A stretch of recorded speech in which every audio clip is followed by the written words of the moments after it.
పైన చూపించిన చిత్రపటం చూస్తూ ఈ విషయాలను అర్థం చేసుకోండి. భౌతికత మరియు ఆధ్యాత్మికత అనేవి రెండు విభిన్న విషయాలు. ప్రాపంచిక వ్యవహారాల్లో మునిగి తేలుతున్న వ్యక్తికి బాహ్య ప్రపంచ విషయాలు అర్థమైనంతగా శరీరం లోపలి ఆత్మ అంటే ఏ,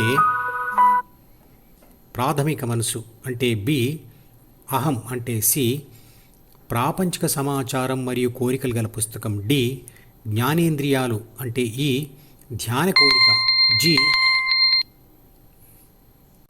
మరియు హృదయం అంటే హెచ్ లాంటి విషయాలు అర్థం కావు. కానీ ఇవే మనిషి యొక్క ప్రాపంచిక గెలుపులకు ఉపయోగపడే ధ్యాన సాధనాలు. సిడిజి ఈ మూడిటిని కలిపితే ద్వితీయ మనసు అవుతుంది. వీటి గురించి మధుపదం యూట్యూబ్ ఛానల్ వీడియో నెంబర్ 1లో విస్తృతంగా వర్ణించడం జరిగింది. పుట్టినప్పటి నుంచి పదార్థాలతోనే వ్యవహరిస్తూ వాటి ధర్మాలను అర్థం చేసుకుంటూ వాటినే కోరుకుంటూ వాటిని అనుభవిస్తూ ద్వితీయ మనసుకు అతుక్కొని జీవితం గడుపుతూ ఉంటాడు. కాబట్టి మనిషికి ఇంతకుముందు చెప్పిన శరీరం లోపలి విషయాలు అర్థం కావు. అర్థం చేసుకోవాలనే ప్రయత్నం కూడా చేయడు. ఎందుకంటే విలాసవంతమైన జీవితం వదులుకోవడానికి ఇష్టపడడు కాబట్టి. అవి అర్థం కాని ఈ స్థితిలో ప్రాథమిక మనసు మరియు అహంను పొందిన ఆత్మ మీద ఆధిపత్యం ద్వితీయ మనసులోని డికి ఉంటుంది. అంటే కోరికలు మరియు ప్రాపంచిక సమాచారం కలిగి ఉన్న పుస్తకం. ఇదే ఆత్మను ఆకర్షించి పనులు చేయిస్తుంది.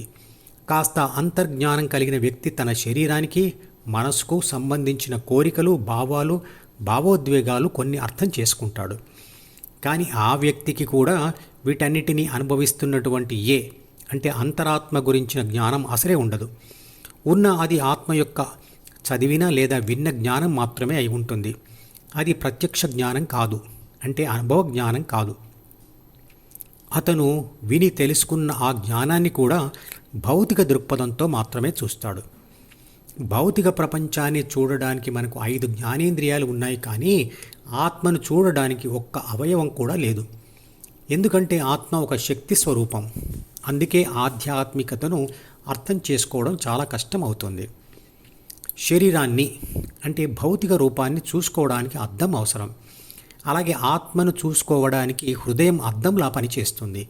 అంటే ఎప్పుడైతే ధ్యాన సాధకుడు తన ధ్యాసను హృదయం మీద స్థిరంగా నిలిపి ఉంచుతాడో అప్పుడు ఆ హృదయం అద్దంలా పనిచేసి అందులో తన ఆత్మను తాను చూసుకోగలుగుతాడు మరియు అనుభవించగలుగుతాడు.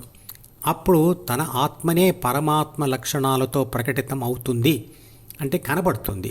అంటే ఆత్మానుభవం పొందడానికి లేదా ఆత్మ మీద ఆత్మకే ఆధిపత్యం రావడానికి, అంటే ఆధ్యాత్మికత రావడానికి హృదయమును తెలుసుకోవడం మరియు దానిని కలుసుకోవడం అవసరం. ధ్యానం చేస్తూనే భగవద్గీతను అర్థం చేసుకోవాలి. ఈ మధుపదం యూట్యూబ్ ఛానల్ వీడియోని సబ్స్క్రైబ్ చేసి గంట గుర్తును నొక్కి ఆల్ని సెలెక్ట్ చేసి ప్రతిరోజు యూట్యూబ్ ఓపెన్ చేసి అడుగున ఉన్న సబ్స్క్రిప్షన్ బటన్ నొక్కితే అన్ని లేటెస్ట్ వీడియోలు చూడవచ్చు.